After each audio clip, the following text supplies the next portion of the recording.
Pemirsa, menjelang Hari Raya Idul Fitri, salah satu perajin kue bakar di Kota Medan mulai kebanjiran pesanan.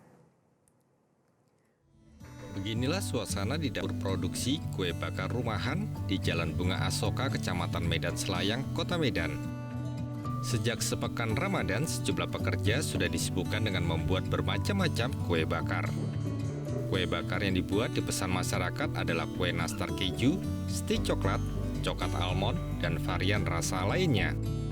Perajin kue bakar mengungkapkan, saat ini jumlah pesanan yang datang ke tempatnya sudah mencapai 70%. Kue yang dijual harganya tidak mengalami kenaikan dan masih sama seperti tahun yang lalu.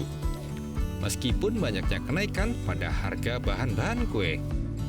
Untuk harga satu toples kue bakar dijual dengan harga bervariasi mulai dari Rp125.000 hingga Rp300.000 tergantung dari jenis kuenya.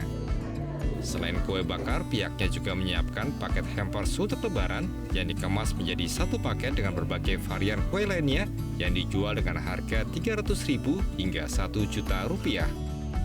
Kadang sampai 15, kebetulan ngasih mertua, ngasih ini gitu. Ya, hampers. Kalau kesini kue apa yang paling dicari? Nih, saya suka ini. Kuenya gurih nih. Ini kurma kan? Kue kurma pakai gula-gula itu, gula halus. Rasanya gurih, enak. Udah mulai rame dengan order-orderan, yang datang juga udah mulai rame. Seminggu lebaran itu udah kadang-kadang kita nggak terima lagi, tapi kita tetap, ready dengan stok yang, mencukupi ya.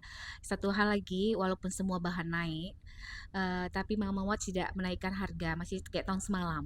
Karena kita menyadari sekali ya, perekonomian sekarang orang sulit ya. Jadi kalau bisa kita memperkecil keuntungan, tapi ya nggak rugi pastinya, tapi, tetap orang bisa makan kue yang enak gitu. Ada sekitar 70%, alhamdulillah.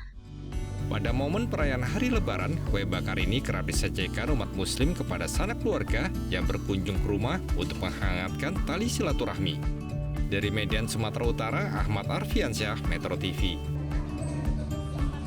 Jelajahi cara baru mendapatkan informasi. Download Metro TV Extend sekarang.